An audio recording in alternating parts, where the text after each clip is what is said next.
जो व्यक्ती देवाचं वचन ऐकतो, जो व्यक्ती देवाच्या वचनाप्रमाणे चालतो, जो व्यक्ती देवाच्या वचनामध्ये स्थिर राहतो, त्या व्यक्तीला देवामध्ये वाढणं जे आहे फार सोपं जात असतं. आणि देवात वाढण्याकरता आपल्याला देवाचं वचन वाचणं फार गरजेचं आहे. आणि बघा, स्तोत्रसंहिता 119 आणि वचन 105 ज्यावेळेला आपण वाचतो, तर स्तोत्रकर्ता हा कशा प्रकारे देवाच्या वचनामध्ये आपण स्थिर राहू शकतो या संदर्भात काही महत्त्वाच्या गोष्टी वचनातून सांगताना दिसून येतो. ज्याला भेटला असेल त्याने वाचण्याकरता मदत करा. स्तोत्रसंहिता 119 आणि 105 वचन.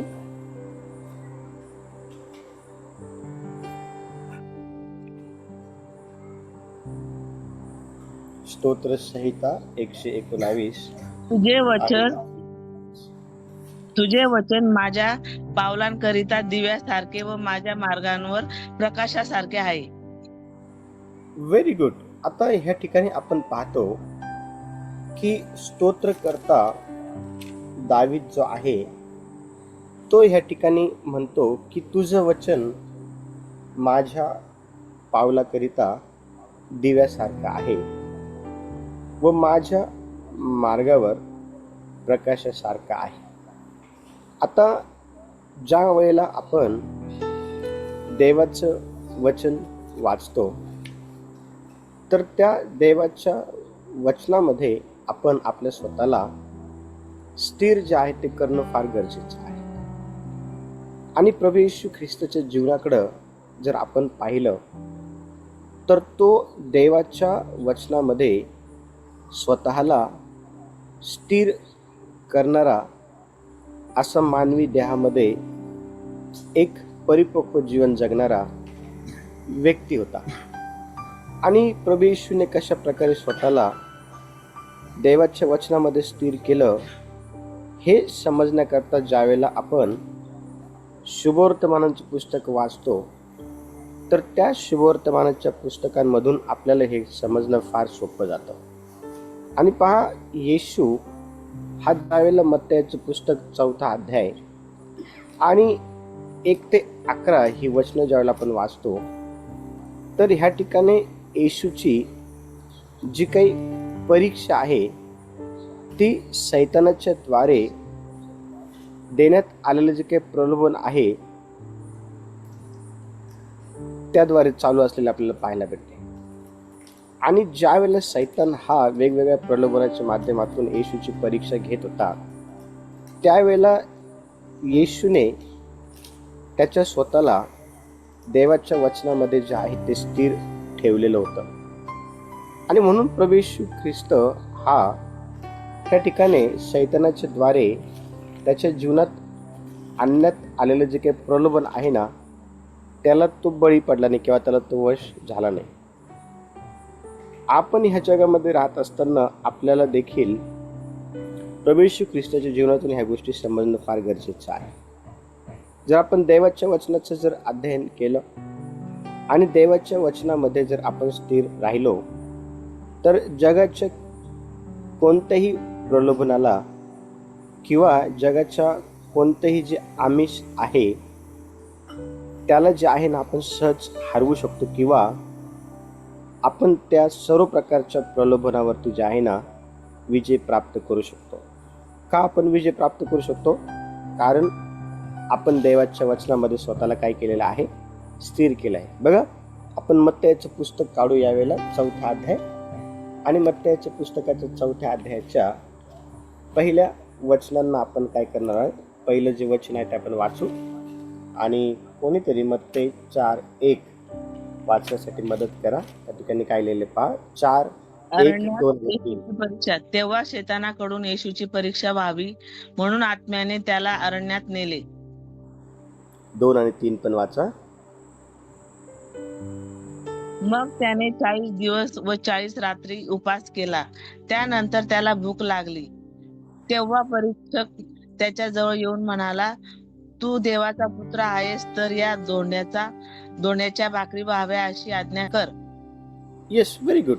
आता आपण पाहतो की ह्या शास्त्र भागामध्ये परीक्षकाच्या द्वारे येशूची जी काही परीक्षा आहे ती घेण्यात येत आहे. आणि ज्या वेळेला येशूला ह्या ठिकाणी परीक्षकाचा सामना करावा लागला, त्यावेळेला परीक्षकाचा सामना येशू करत असताना त्याने जास्तीत जास्त देवाच्या वचनाचा वापर करून परीक्षकाचा जो काही सामना आहे तो केलेला आपल्याला पाहायला भेटतो. आणि हा संपूर्ण शास्त्र भाग जर वाचला तर ह्या शास्त्र भागामध्ये प्रभू येशू ख्रिस्त आपल्याला ह्या गोष्टी जास्त बोलताना दिसून येतो की असं लिहिलं आहे, असं लिहिलं आहे, असं लिहिलं आहे. बघा, एक वचन आपण वाचू आणि वचन 4 कोणीतरी वाचा. वचन 4.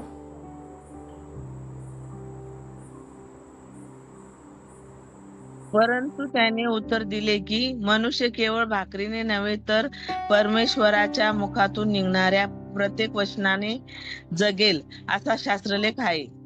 असा शास्त्रलेख आहे.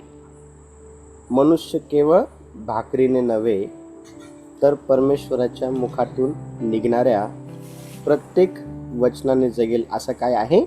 शास्त्रलेख आहे. लक्ष द्या, येशूने देवाचं जे काही वचन आहे ना त्यामध्ये स्वतःला स्थिर करण्याच्या अनुषंगाने देवाचं वचन जे आहे ना ते वाचलेलं आपल्याला पाहायला भेटतं आणि त्याचं जे पालन आहे ते देखील केलेलं आपल्याला पाहायला भेटतं.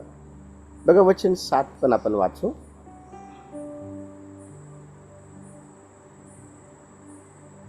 येशूने त्याला म्हटले, आणखीन असा शास्त्रलेख आहे की परमेश्वर जो तुझा देव त्याची परीक्षा पाहू नको. Very good. येशूने परत एकदा ह्या ठिकाणी असा शास्त्रलेख आहे हा उल्लेख केलेला पाहायला भेटतो. आणि त्या ठिकाणी आपल्याला ही गोष्ट पाहायला भेटते की येशू परीक्षकाला म्हणत आहे की तुझा देव परमेश्वर ह्याची काय करू नको, परीक्षा पाहू नको.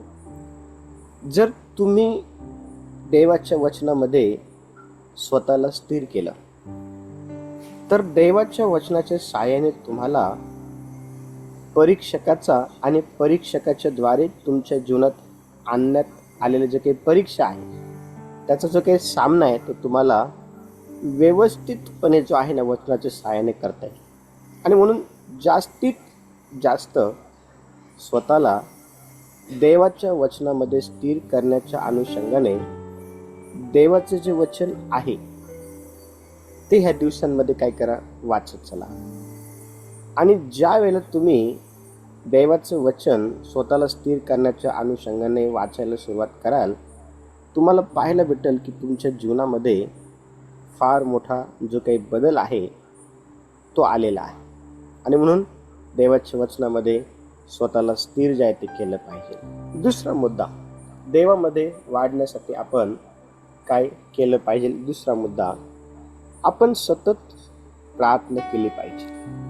कारण प्रार्थनेच्या द्वारे आपल्याला खऱ्या अर्थाने देवामध्ये वाढण्याकरता जे आहे ना खूप मदत होत असते.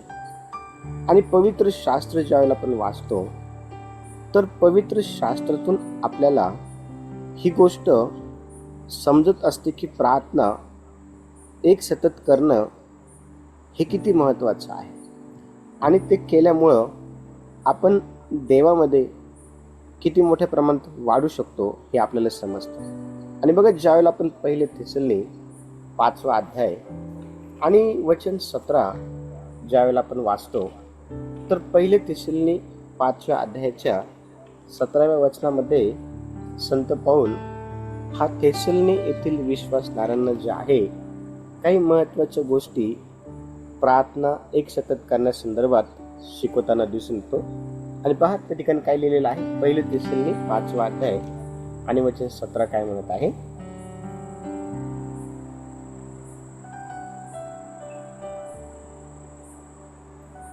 निरंतर प्रार्थना करा. Very good. आता हे जे वचन आहे, या वचनामध्ये विश्वासणाऱ्यांना त्यांनी प्रभूमध्ये अधिक आणि अधिक वाढत जावं, या अनुषंगातून संत पौल त्यांना एक अशी गोष्ट करण्याकरता सांगत आहे जी त्यांना प्रभूमध्ये वाढण्यासाठी मदत करणार आहे. आणि ती गोष्ट कोणती आहे माहिती का? ती आहे निरंतर प्रार्थना करणं. प्रत्येक जो विश्वासणारा आहे त्याला ही गोष्ट माहिती असणं फार गरजेचं आहे की प्रभूमध्ये अधिक आणि अधिक वाढण्याकरता निरंतर प्रार्थना करणं काय आहे, गरजेचं आहे.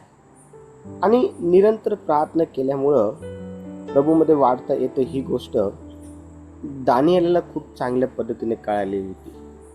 आणि म्हणून दानिएलाचं पुस्तक 6वा अध्याय आणि वचन 10 ज्यावेळेला आपण वाचतो, तर त्या 10व्या अध्यायामध्ये दानिएल आपल्याला निरंतर प्रार्थना करण्यासंदर्भाचं जे काही उत्तम उदाहरण आहे ते देताना दिसून येतो.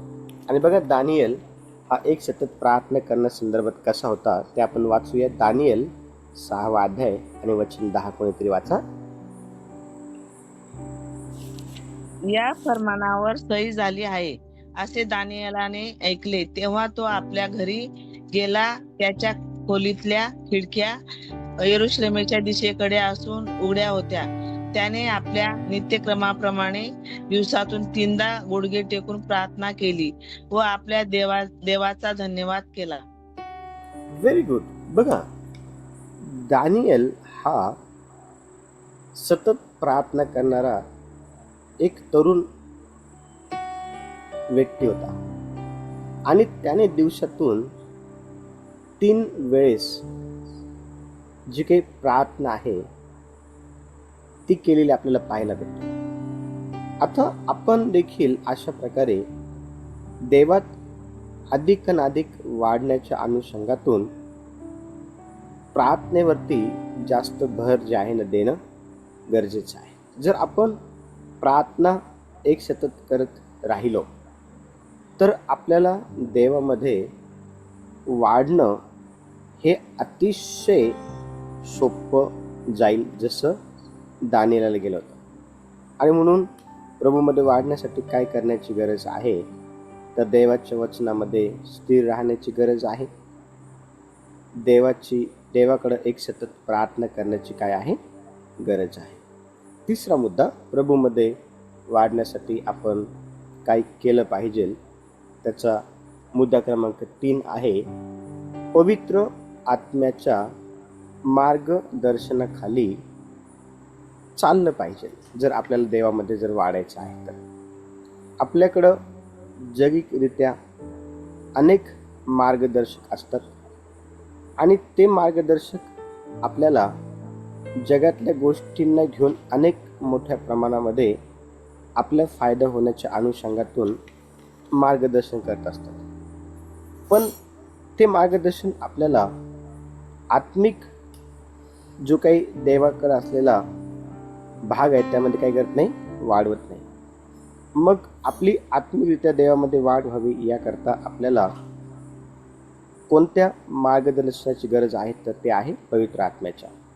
आणि बघा, गलतीकाराचं पत्र 5वा अध्याय आणि वचन 25 ज्यावेळेला आपण वाचतो, तर गलतीकाराच्या 5व्या अध्यायाच्या 25 वचनामध्ये संत पौल हा कशा प्रकारे आपण पवित्र आत्म्याच्या मार्गदर्शनाखाली चाललं पाहिजे याविषयी काही महत्त्वाच्या गोष्टी सांगताना दिसून येतो. गलतीकाराचं पत्र 5वा अध्याय आणि वचन 25 आपण वाचू. आपण जर आत्म्याच्या सामर्थ्याने जगतो, आपण आत्म्याच्या प्रेरणेने चालावे. Very good. आपण जर पवित्र आत्म्याच्या सामर्थ्याने काय करतो, जगतो, तर आपण पवित्र आत्म्याच्या मार्गदर्शनाने काय झालं पाहिजे, चाललं पाहिजे. किंवा पवित्र आत्म्याच्या प्रेरणेने आपण काय झालं पाहिजे, चालवलं गेलं पाहिजे. आज ह्या जगामध्ये राहत असताना आपण आपल्या स्वतःला हा प्रश्न विचारायचा आहे, काय मी पवित्र आत्म्याच्या प्रेरणेने चालतो का, चालते का? जर चालत नसू तर ह्या संध्याकाळच्या वेळेला देवाची अशी इच्छा आहे की आपण आपल्या स्वतःला पवित्र आत्म्याच्या प्रेरणेने चालवण्याकरता जे आहे ना तयार केलं पाहिजे. आणि पवित्र शास्त्र जेव्हा आपण वाचतो तर पवित्र शास्त्राच्या प्रेषणाच्या पुस्तकाच्या 8व्या अध्यायामध्ये 26 ते 40 वचन जेव्हा आपण वाचतो ना तर ह्या ठिकाणी एक व्यक्ती आपल्याला दिसून येतो. आणि हा जो व्यक्ती आहे प्रेषित 8व्या अध्यायामध्ये 26 ते 40 वचनामध्ये, हा व्यक्ती हबशी शंड आहे. आणि हा जो आहे ना एक मोठा अधिकारी होता. वचन 27 ज्यावेळेस आपण वाचतो तर वचन 27 मध्ये असं लिहिलेलं आहे की मग तो निघाला आणि पहा, एक कुशी शंड कुशी लोकांची राणी कंदाके हिचा मोठा काय होता, अधिकारी होता. आणि त्याच्या हाती तिचे सर्व भांडार होते. तो यरूशलेममध्ये उपासनेसाठी काय झाला होता, आलेला होता. आता हा ज्यावेळेला यरूशलेमेतून उपासना करून आपल्या देशी परत जायला निघाला, त्यावेळेला तो रथामध्ये बसून यशया 53 जो काही अध्याय आहे तो वाचत होता. आणि तो वाचत असताना कोणीतरी मला 30, 31, 32 आणि 33 वचन वाचण्यासाठी मदत करा. 30 ते 33 प्रेषित 8वा अध्याय. त्याने म्हटले कोणी मार्ग दाखविल्याखेरीज मला कसे समजणार? मग त्याने फिलिपाला आपल्या जवळ येऊन बसाव्यास वर बोलावले. तो जो शास्त्रलेख वाचत होता तो असा. त्याला मेंढरासारखे वधासाठी नेले आणि जसे कोकरू कातरणाऱ्याच्या पुढे गप्प असते तसा तो आपले तोंड उघडीत नाही. त्याच्या लीन अवस्थेत त्याला न्याय मिळाला नाही. त्याच्या पिढीचे वर्णन कोण करील? कारण त्याचा जीव पृथ्वीवरून घेतला गेला. Yes, very good. आता बघा, ह्या ठिकाणी आपण पाहतो हा जो हापशी शंड आहे हा 53वा जो काही अध्याय आहे तो वाचत आहे. परंतु जे तो वाचत आहे ना ते त्याला समजत नाही. आणि ते त्याला समजावं यासाठी पवित्र आत्म्याने फिलिप नावाचा जो देवाचा सेवक आहे त्याला काय केलं माहिती का, त्याच्याकडे पाठवलं. आणि ज्या वेळेला तो त्याचा रथ गाठून त्याला प्रश्न विचारू लागला की तू जे वाचत आहे काय तुला ते कळत आहे का? तर तो त्या ठिकाणी फिलिपाला असं उत्तर देताना दिसून येतो की कोणी मला हे शिकवल्याशिवाय किंवा सांगितल्याशिवाय मला ते समजणार नाही. कारण वचन 31 स्पष्टपणे म्हणतं, तेव्हा हापशी शंडाने त्याला उत्तर दिलं, कोणी मार्ग दाखवल्याखेरीज मला हे कसे कळणार? म्हणजे तो जो शास्त्रभाग वाचत होता ना तो त्याला त्या ठिकाणी समजत नव्हता. आणि मग त्याने फिलिपाला काय केली माहिती का, विनंती केली. आणि फिलिप जो आहे ना त्याला तो शास्त्रभाग समजून सांगू लागला पवित्र आत्म्याच्या साहाय्याने. आता पवित्र आत्म्याच्या मार्गदर्शनाखाली ज्या वेळेला आपण चालतो त्यावेळेला आपली खऱ्या अर्थाने देवामध्ये काय होत असते, वाढ होत असते. आता देवामध्ये वाढ होण्याकरता आपल्याला पवित्र आत्म्याच्या मार्गदर्शनाची काय आहे, गरज आहे. मग आपण खऱ्या अर्थाने देवामध्ये काय होऊ शकतो, वाढू शकतो. आता हा जो हापशी शंड आहे ना त्याला देवामध्ये वाढायची तीव्र इच्छा होती, पण तो वाढू शकत नव्हता. त्याच्या मागचं कारण जर काय आहे तर ते आहे, जे तो वाचत होता त्याला समजत नव्हतं आणि कोणीतरी त्याला ते समजून सांगण्याची काय होती, गरज होती. आणि पवित्र आत्म्याने त्या ठिकाणी फिलिपाला त्याला ती गोष्ट समजून सांगण्यासाठी काय केलं माहिती का, पाठवलं. आपल्याला ही गोष्ट समजणं फार गरजेचं आहे. देवामध्ये वाढण्यासाठी पवित्र आत्म्याच्या मार्गदर्शनाखाली आपण काय झालं पाहिजे, चाललं पाहिजे. चौथी गोष्ट, पवित्र आत्म्याच्या मार्गदर्शनामध्ये देवामध्ये वाढण्याकरता आपण काय केलं पाहिजे, त्यातली चौथी गोष्ट लिहून घेऊ. आपण सहभागितेमध्ये राहायला पाहिजे, किंवा आपण सहभागितेमध्ये जे आहे ना, आपण काय झालं पाहिजे, राहायला पाहिजे. जर आपण सहभागितेमध्ये राहिलो तर आपल्याला देवामध्ये वाढता येईल.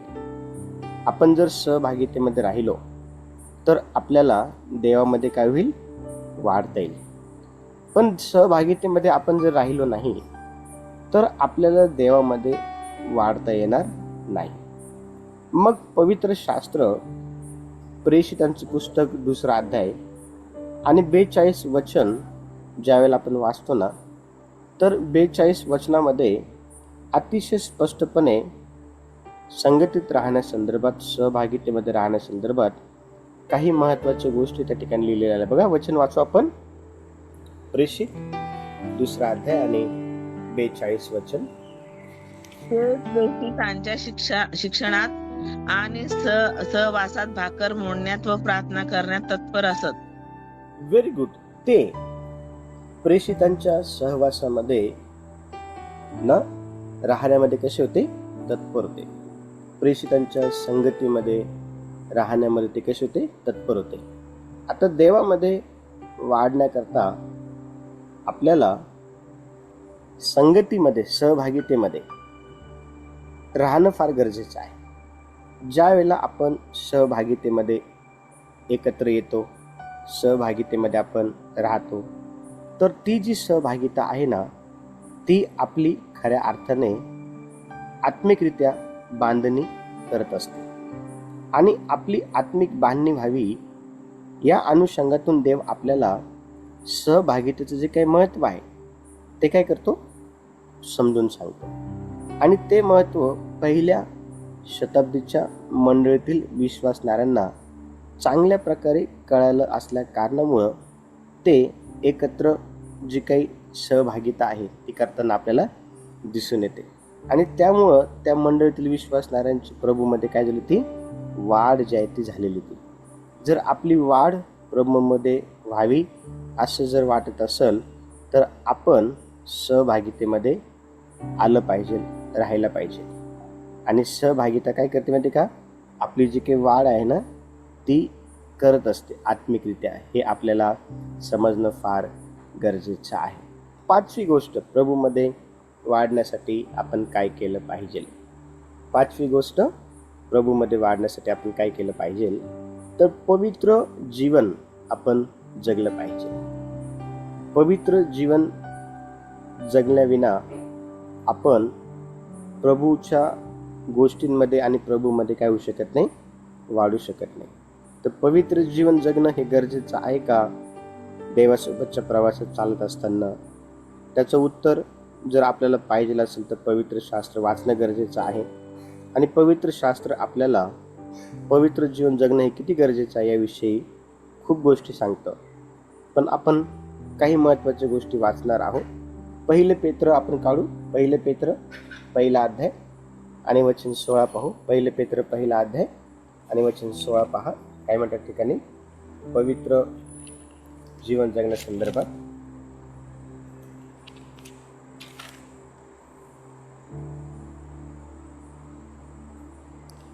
पहिले पेत्र 1 अध्याय आणि 16 वचन. कारण असा शास्त्रलेख आहे की तुम्ही पवित्र असा, कारण मी पवित्र आहे. Yes, very good. असा शास्त्रलेख आहे की तुम्ही पवित्र असा, कारण मी म्हणजे कोण? परमेश्वर. ठीक आहे ना? काय आहे? पवित्र आहे.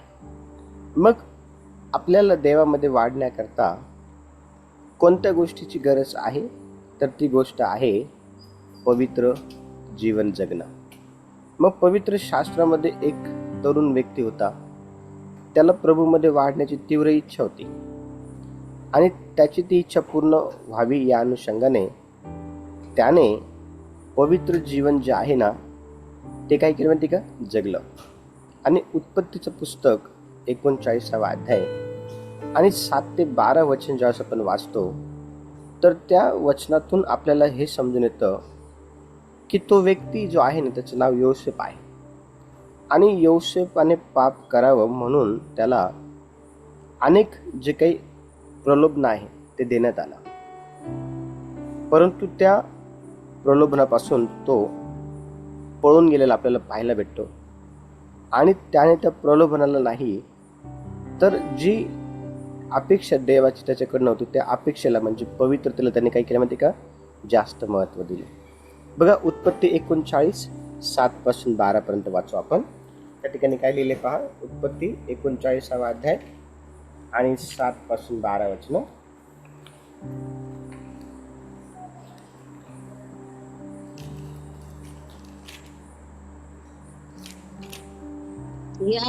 यानंतर असे झाले की योसेफाच्या धन्याची पत्नी त्याचवर नजर ठेवून त्यास म्हणाली, मशी नीस. पण ती राजी झाली नाही. तो आपल्या धन्याच्या पत्नीस म्हणाला, हे पहा, घरात माझ्या ताब्यात काय आहे याचे माझ्या धन्यात भान सुद्धा नाही. आपले सर्व काही त्याने माझ्या हाती दिले आहे. या घरात माझ्यापेक्षा ते मोठे नाहीत आणि तुम्ही त्याची पत्नी केवळ म्हणून तुमच्या खेरीज त्यांनी माझ्यापासून काही दूर ठेवलेले नाही. असे असता एवढी मोठी वाईट गोष्ट करून मी देवाच्या विरुद्ध पाप करू कसे करू? तरी ती रोज रोज योसेफाशी बोलत असताही तिच्यापाशी किंवा तिच्या जवळ असावयास तो तिचे ऐकेना. एके दिवशी असे झाले की तो आपले काही कामकाज करावास घरात गेला. त्यावेळी घरातल्या माणसापैकी कोणीही मनुष्य तेथे घरात नव्हता. तेव्हा तिने त्याचे वस्त्र धरून म्हटले, पण तो आपले वस्त्र तिच्या हाती सोडून बाहेर पळून गेला. Yes, very good. आता बघा हे जे वचन आहे ह्या वचनामध्ये आपल्याला पाहायला भेटतं की योसेफाला त्या ठिकाणी पापात पाडण्याचा जो काही प्रयत्न आहे तो पोतीफराच्या पत्नीच्या माध्यमातून करण्यात आला.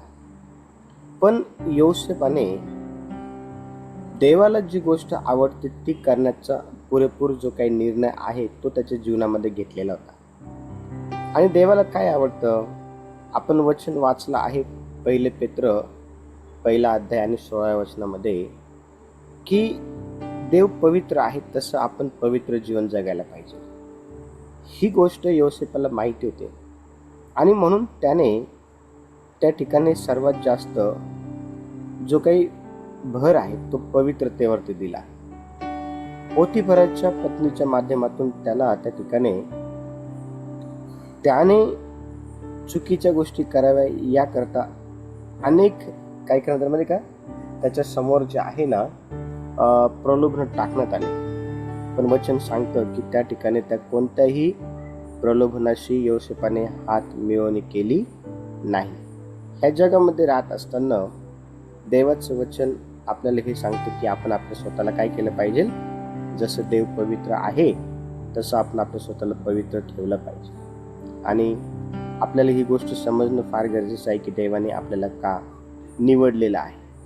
देवाने आपल्याला का जे आहे काय केलेलं आहे? निवडलेलं आहे. योसेफाला ही गोष्ट समजली होती का? हो, समजली होती. मग आपल्याला समजली पाहिजे का? हो, आपल्याला देखील ही गोष्ट समजली पाहिजे. पुढचा मुद्दा, देवामध्ये वाढण्याकरता आपण काय केलं पाहिजे? 6वा जो मुद्दा आहे तो आहे सेवेत विश्वासू राहिलं पाहिजे. जी सेवा आपल्याला देण्यात आलेली आहे ती सेवा करण्यामध्ये आपण कसं राहायला पाहिजे? विश्वासू राहायला पाहिजे. परंतु आज ज्याला सेवा देण्यात आली आहे तो सेवेमध्ये विश्वासू राहत असलेला आपल्याला दिसून येत नाही. मग सेवेमध्ये जर आपण विश्वासू राहिलं तर आपल्याला देवामध्ये वाढणं सोपं जातं. पण जर अविश्वासूपणा जर आपल्या ठाई असेल तर आपल्याला देवामध्ये काय होत नाही, वाढता येत नाही. आणि ही गोष्ट पेत्राला जे आहे ना चांगल्या पद्धतीने कळालेली होती. आणि म्हणून पेत्र त्याच्या पत्रामध्ये 1 पेत्र 4 अध्याय आणि वचन 10 ज्यावेळेला आपण वाचतो तर बघा त्या ठिकाणी काय लिहिलेलं आहे. 1 पेत्र 4 अध्याय आणि वचन 10 कोणीतरी वाचा. 4 अध्याय आणि वचन 10.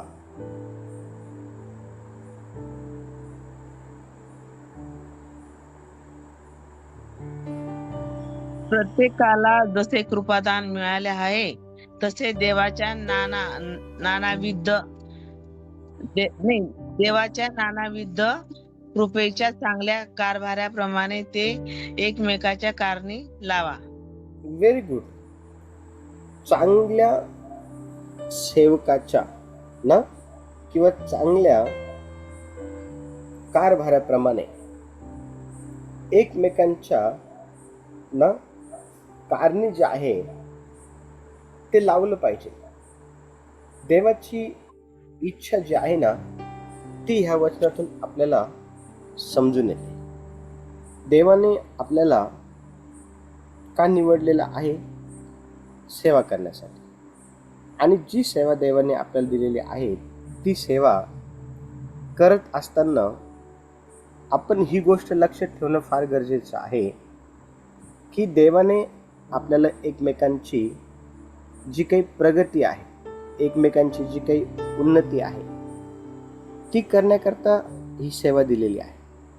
आणि ह्या सेवेतून त्याच गोष्टी झाल्या पाहिजे ज्या देव अपेक्षित करतो. जर त्याच गोष्टी जर आपण केल्या तर त्यामुळं आपण देवामध्ये काय होऊ शकतो माहिती का, जास्तीत जास्त वाढू शकतो.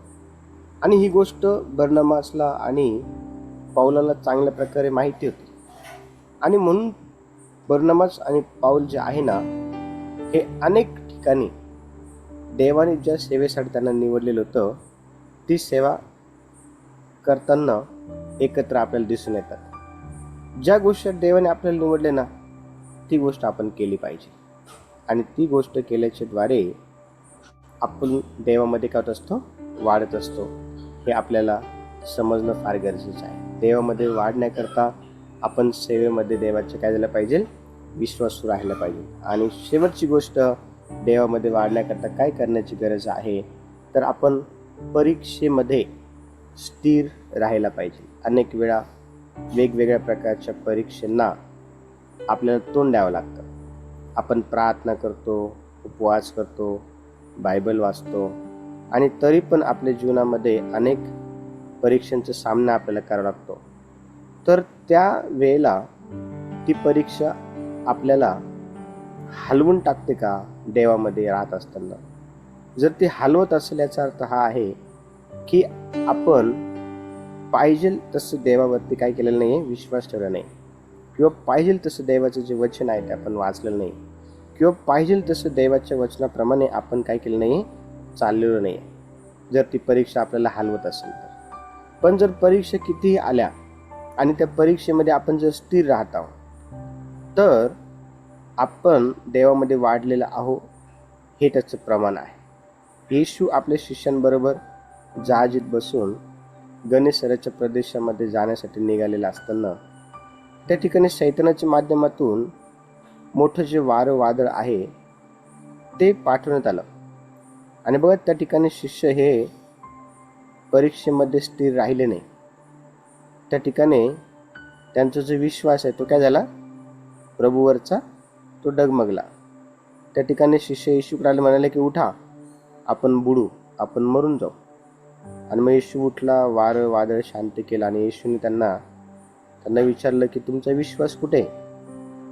लक्ष द्या, आपण ज्या वेळेला परीक्षेचा सामना करतो त्या वेळेला आपल्याला परीक्षेमध्ये स्थिर जे आहे ना ते राहायला पाहिजे.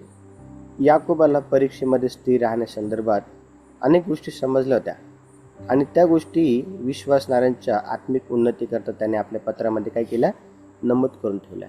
आणि बघा याकोबाचं पत्र 1 अध्याय आणि दुसरं वचन कोणीतरी वाचा. या ठिकाणी काय म्हटलं पहा, याकोब पहिला अध्याय आणि दुसरं वचन.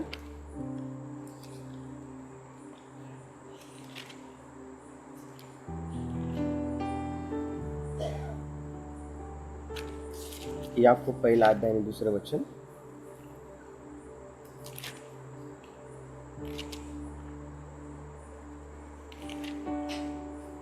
कुणाला भेटलं? याकोबाचं पत्र पहिला अध्याय आणि दुसरं वचन असं म्हणतं, माझ्या बंधूंनो, नाना प्रकारच्या परीक्षणात तुम्हाला तोंड द्यावे लागते, तेव्हा तुम्ही आनंदच माना. लक्ष द्या, ह्या ठिकाणी निरनिराळ्या विषयांवर व्यवहार्य उपदेश जो आहे तो याकोब पत्रातून करताना आपल्याला दिसून येतो. आणि तो काय म्हणतो माहिती का, माझ्या प्रिय भावांनो बहिणींनो, वेगवेगळ्या प्रकारच्या परीक्षांना तुम्हाला तोंड द्यावे लागते, तेव्हा तुम्ही काय केलं पाहिजे? आनंद केला पाहिजे. काय आपण परीक्षांचा सामना करतो त्यावेळेला आनंद करतो का, हे आपल्याला समजणं फार गरजेचं आहे.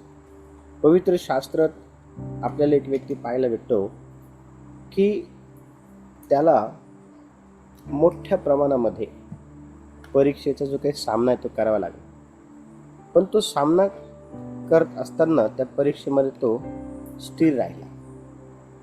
आणि त्या व्यक्तीचं नाव हे इयोब होतं. इयोबाचं पुस्तक पहिला अध्याय जर आपण काढला तर पहा, इयोबाच्या पुस्तकाच्या पहिल्या अध्यायाच्या 20 आणि 20 ते 22 वचन ज्यावेळेला आपण वाचतो तर इयोबाची कशा प्रकारची परीक्षा जी आहे ती घेण्यात आली आणि त्या परीक्षेमध्ये तो कशा प्रकारे स्थिर राहिला याविषयी आपल्याला काही महत्वाच्या गोष्टी ठिकाणी पाहायला भेटतात. कोणीतरी इयोब पहिला अध्याय 20 ते 22 वचन वाचण्याकरता मदत करा. काय म्हणतात त्या ठिकाणी?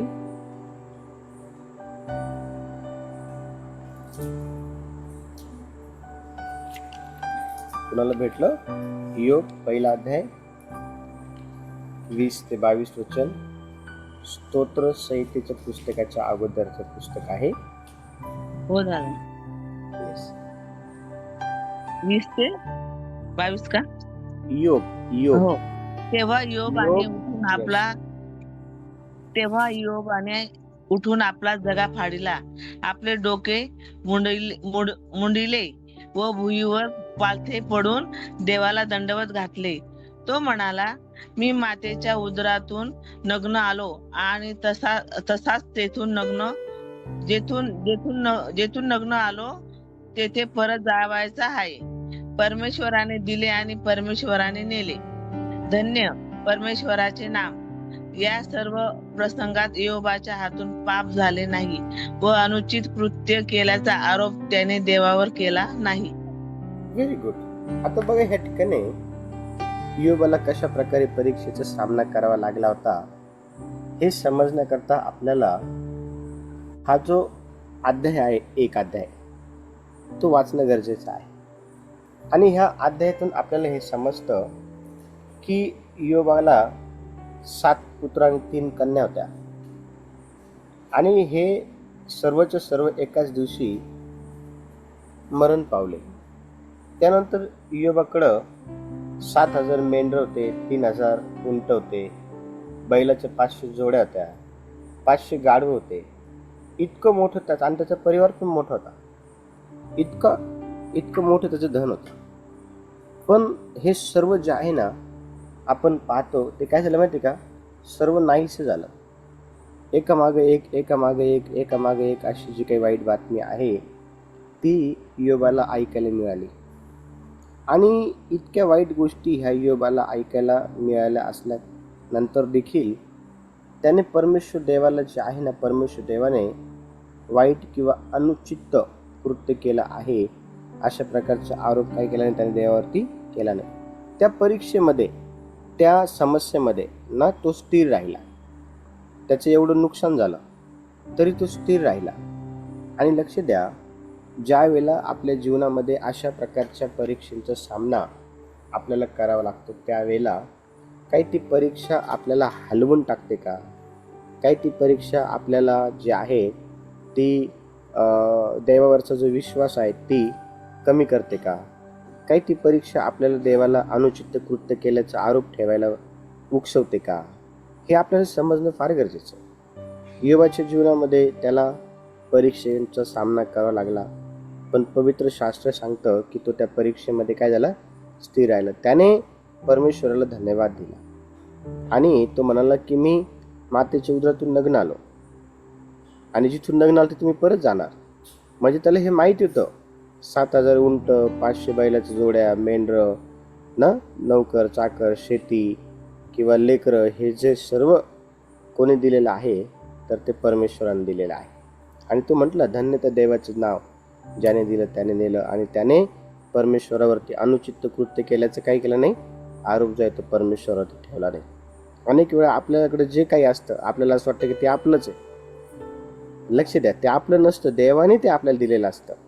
हे आपल्याला समजणं फार गरजेचं आहे.